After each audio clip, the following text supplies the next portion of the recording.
Humanity's integration into the Galactic Federation was progressing as anticipated, which is to say quite poorly. While we avoided self-destruction before attaining faster-than-light capabilities, a milestone apparently placing us within the upper 30% of developing civilizations, we now encountered our most significant diplomatic challenge, clarifying the idea of pets. Are you suggesting, Ambassador Zent of the Arthropodian Alliance inquired, mandibles clicking in a manner humans recognized as profound disbelief, that you seize smaller life forms from your planet, alter their genes across generations, and then profess affection for them while simultaneously treating them as possessions? Jack Novak, Earth's deputy ambassador to the Federation and, correction, companion to a 90-pound German shepherd named Maximus, sighed inwardly. This marked the fifth alien diplomat that day who expressed horror at the notion. It's a mutually beneficial relationship that developed over millennia, Jack clarified, running a hand through his consistently untidy brown hair. We offer sustenance, shelter, healthcare, and love. They offer companionship. Maximus, detecting Jack's mounting frustration, pressed his large head beneath his owner's hand. Jack instinctively scratched behind the dog's ears, a display that prompted several observing aliens to vocalize their unease. You exert control through physical contact? Gasped a gelatinous entity whose name Jack couldn't articulate. No, I'm merely petting him. He enjoys it. Observe his tail wags. The gathered diplomatic assembly fixated on the rhythmic oscillation of Maximus's tail as though it were a mesmerizing instrument. The dog, oblivious to his role as the focal point of an interstellar misunderstanding, simply panted cheerfully, his tongue lolling to one side. Archaic dominance ritual, an alien murmured to another, just audibly enough for Jack to catch. Actually, Jack began, but the Federation's chief moderator interjected, summoning order. The subject of Earth's companions will be discussed subsequently, the moderator declared. For the moment, we extend a welcome to humanity, granting the standard probationary status. Jack exhaled, realizing the initial phase was accomplished. Now he merely needed to persuade the galaxy that humans weren't barbaric for cherishing dogs, cats, and goldfish. Maximus, meanwhile, appeared to have concluded that space diplomacy was uninteresting and settled down for a nap at Jack's feet. 3 weeks into Earth's probationary period, the pet situation, as the Federation had formally termed it, had intensified from a diplomatic oddity to a minor emergency.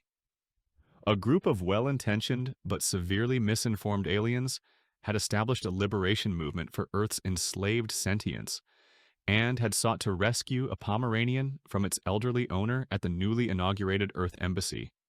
The resulting pandemonium, featuring one yapping fluffball, 7 panicked aliens, and an 80-year-old woman wielding her purse like a weapon of old, had garnered headlines across the Federation's communication channels. I fail to see why they can't comprehend the idea, Jack lamented to his associate, Ren Martinez, as they strolled with Maximus through the designated Earth flora and fauna area of the diplomatic station.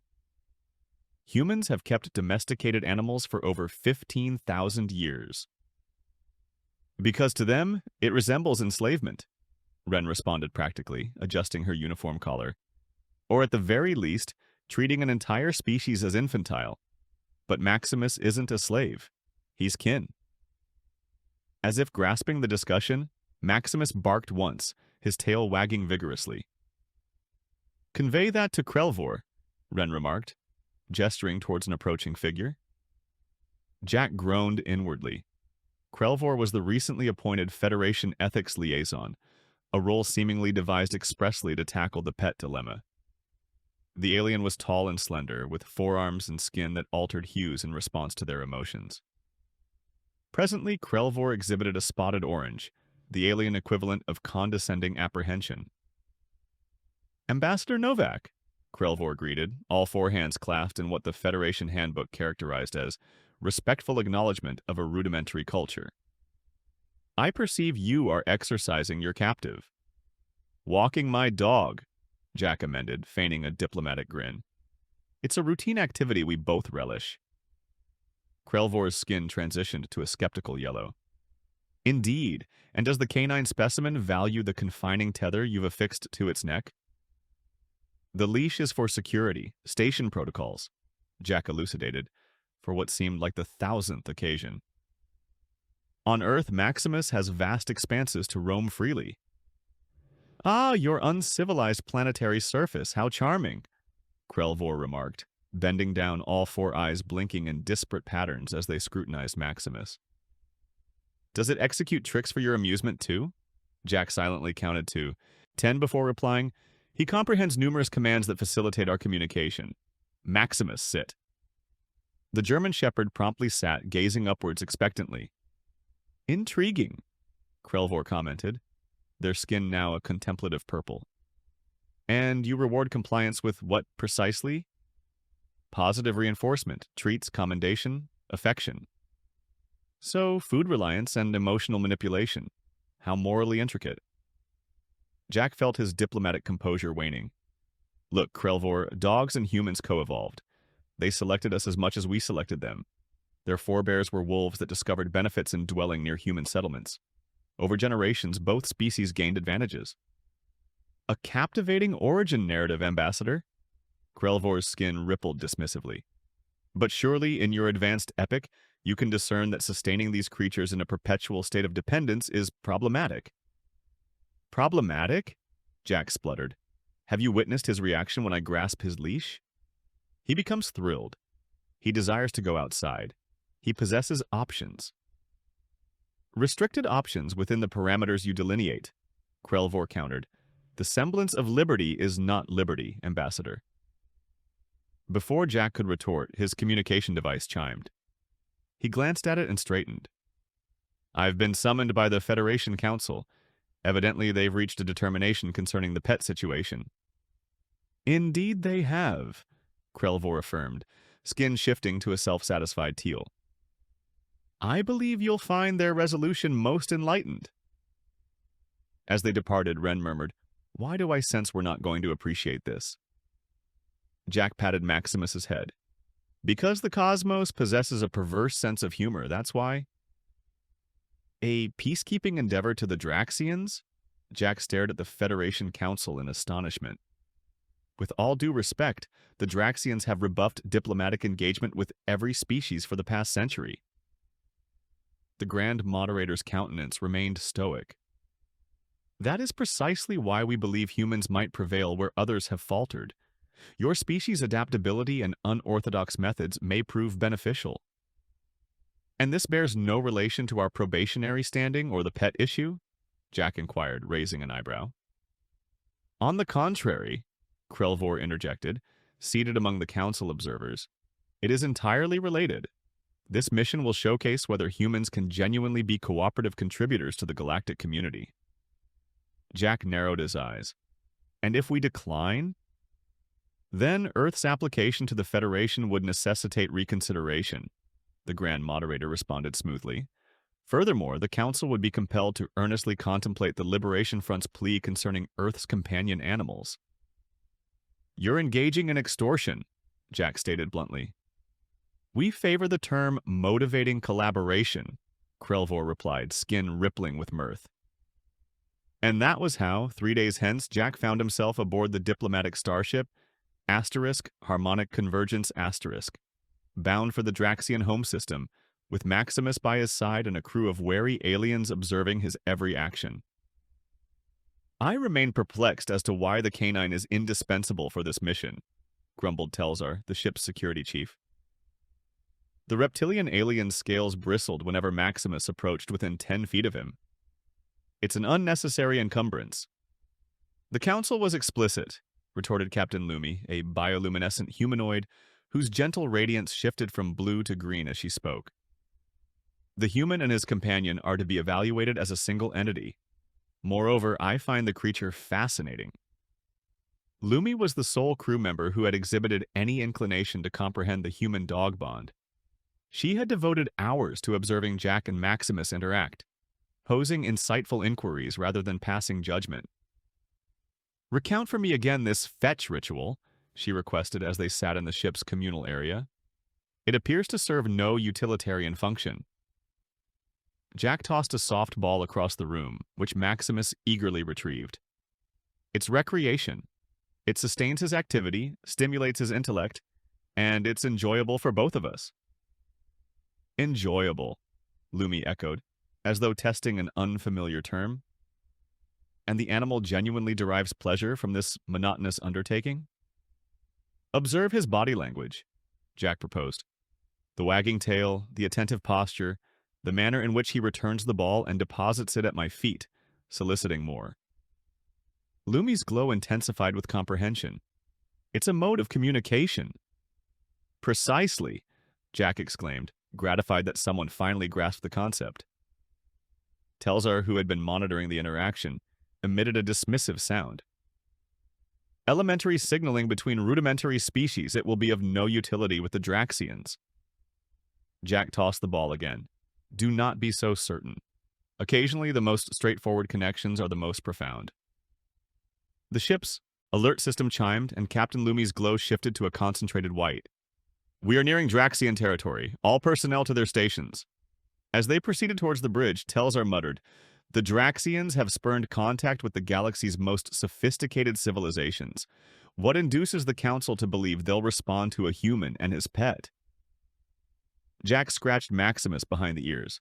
Perhaps that is precisely why we might succeed where others have failed. Times you want some different approach. Different, Telzar said, or desperate. The Draxian delegation was, to put it mildly, intimidating.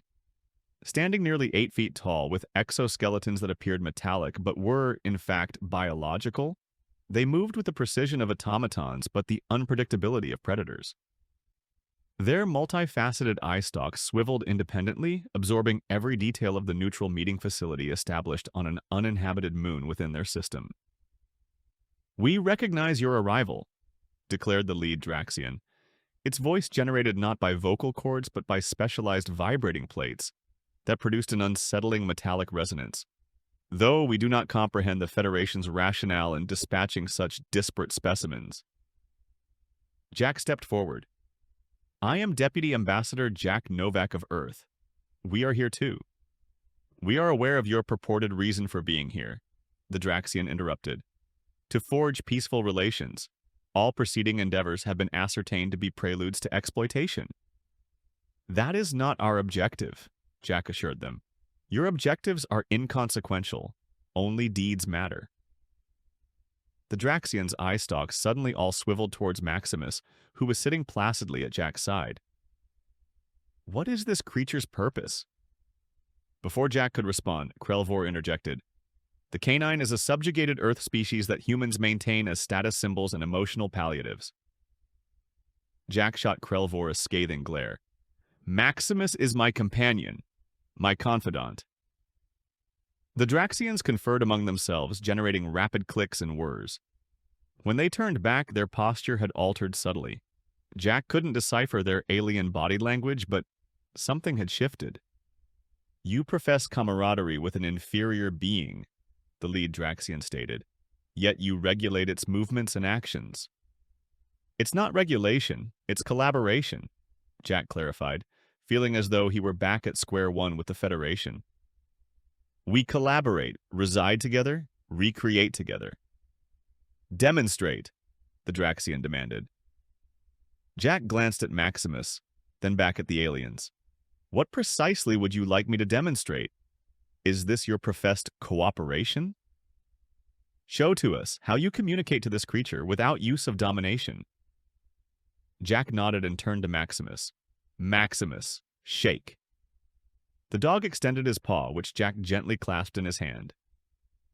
The Draxian's exoskeletons rattled, a sound Jack would subsequently learn signified profound agitation. Physical contact initiated by directive. This is not collaboration, this is obedience conditioning, no different from how we program our service automatons. You're misinterpreting, Jack protested. Maximus Asterisk elects Asterisk to adhere to these commands. He's not coerced. Then let us scrutinize this hypothesis, the lead Draxian proposed, its tone abruptly ominous. It made a sharp gesture, and 2 other Draxians advanced with alarming swiftness. Before anyone could react, they had positioned themselves between Jack and the remainder of the diplomatic contingent. One of them extended what resembled a weapon towards Jack.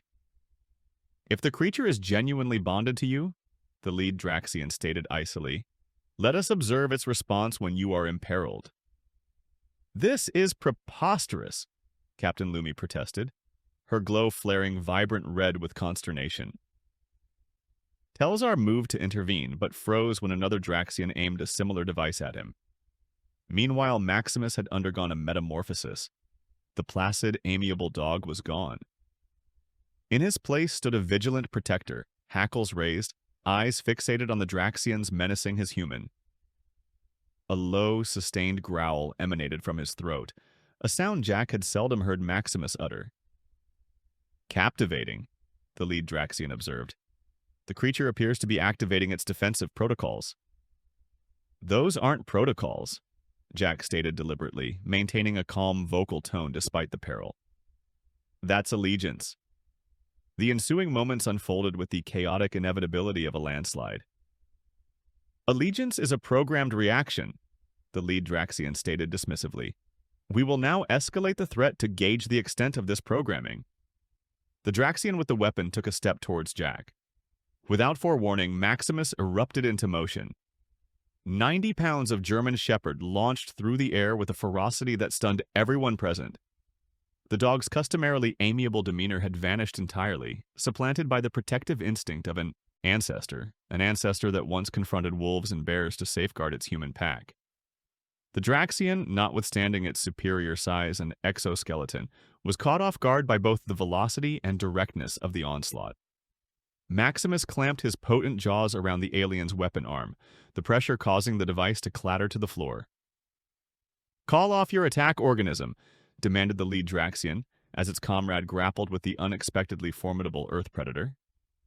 Then withdraw from me, Jack countered, discovering his diplomatic restraint had dissipated in the face of the menace. Nobody threatens me or my dog. The chamber had erupted into pandemonium. Telzar had drawn his own weapon. Lumi was endeavoring to establish communication with the ship, and Krelvor was pressed against a wall, her skin cycling rapidly through patterns of shock and dread. I surmised it was a non-sentient companion entity, Krelvor wailed, not a combat unit. He's not a combat unit, Jack bellowed above the din. He's a good boy who happens to be exceedingly protective. The Draxian that Maximus had engaged managed to extricate itself from the dog's grip and retreated, its exoskeleton bearing discernible teeth marks. Maximus returned to Jack's side, positioning himself between his human and the perceived menaces, body taut and poised to spring again if warranted. What transpired next astonished everyone, potentially even the Draxians themselves. The lead alien emitted a sequence of clicks and whirs, and its comrades promptly stood down, weapons lowered. Intriguing, it stated, eye stalks now fixated intently on Maximus. Your companion species exhibits noteworthy combat efficacy despite its diminutive stature and apparent lack of natural weaponry.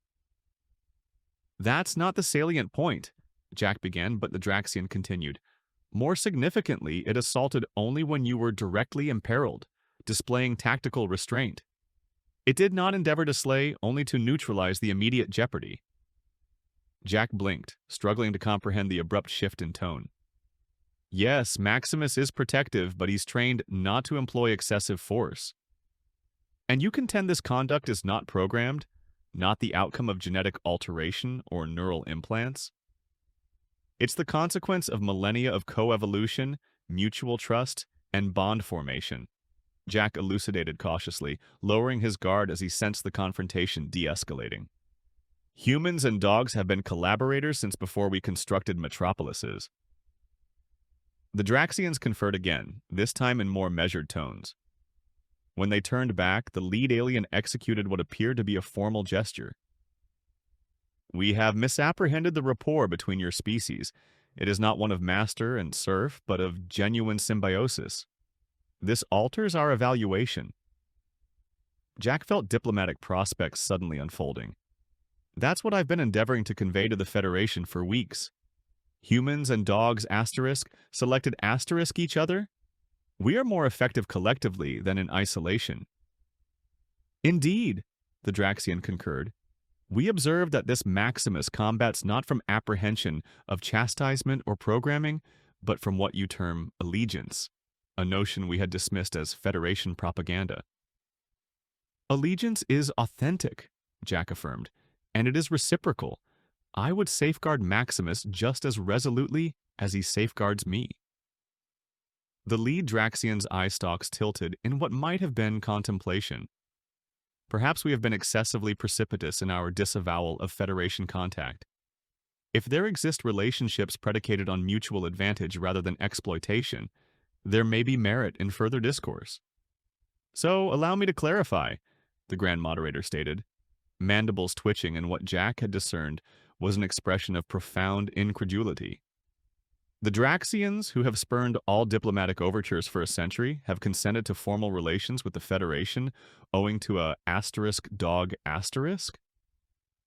Jack shrugged, scratching Maximus behind the ears as the German shepherd sat contentedly at his feet in the Federation Council chamber. They were awed by the genuine allegiance between species. Apparently, the Draxians have been rebuffing contact because they presumed all Federation species ultimately sought to subjugate others. Ironic, murmured Wren from beside him, considering they were prepared to menace an armed diplomat. They term it testing with maximal efficacy, Jack expounded. Their culture esteems direct substantiation over diplomatic pleasantries. Krelvor, whose skin had settled into an abashed mauve, cleared their throat. I may have misjudged the essence of human-pet relationships. It appears there is greater intricacy to these bonds than I initially acknowledged. You don't say, Jack retorted dryly. The narrative of the confrontation had disseminated throughout the diplomatic station, becoming more embellished with each retelling. In some versions, Maximus had single-handedly repelled an entire Draxian assault squad. In others, the dog had delivered an impassioned oration concerning interspecies collaboration. Jack had relinquished attempting to rectify the record. The Liberation Front for Earth's enslaved sentience has disbanded, Lumi informed the council, her glow a gratified yellow. They've reorganized as the Interspecies Cooperation Study Group and have petitioned authorization to observe additional human-animal partnerships. Granted, the Grand Moderator declared, and Earth's probationary standing is hereby elevated to full provisional membership, pending standard assessments. As the council session concluded, Jack found himself encircled by inquisitive diplomats, all abruptly intrigued by Maximus and the concept of pets. Does it necessitate specialized nourishment? One inquired. How do you communicate across species impediments? Another queried. Would it safeguard anyone, or solely you? A particularly tactically oriented alien wished to know. Jack responded as adeptly as he could, observing with amusement as Maximus absorbed the attention, tail wagging. For a dog that had nearly precipitated an interstellar incident, he seemed remarkably at ease with his newfound prominence. Later, as Jack and Maximus unwound in their quarters, Telzar stopped by, a surprise visit from the formerly skeptical security chief. I have reassessed my stance on Earth companions, the reptilian conceded stiffly. Your canine showcased admirable protective instincts and tactical acumen. Thank you, Jack replied, though I believe he was primarily just being a dog. Telzar's scales rippled in what might have been the alien equivalent of a shrug. Irrespective, the Draxians were impressed. They've specifically requested that any future diplomatic undertakings incorporate human canine teams. After Telzar departed, Jack sat down beside Maximus on the floor. Hear that, mate? You're a diplomatic milestone. Maximus responded by licking Jack's face and then rolling over for a belly rub, a gesture that would have horrified Krelvor just days prior. The reality was straightforward, Jack mused as he obliged his canine companion. In a galaxy fixated on technology, supremacy, and dominance, sometimes the most revolutionary notion was something humans had recognized for eons. You never, ever antagonize someone who possesses a loyal dog. And if the Federation had gleaned one lesson from humanity's inaugural major diplomatic endeavor, it was this. They might deride human pets until they witness what transpires when you menace a dog's owner. Then they cease derision, commence note-taking, and potentially invest in some canine treats.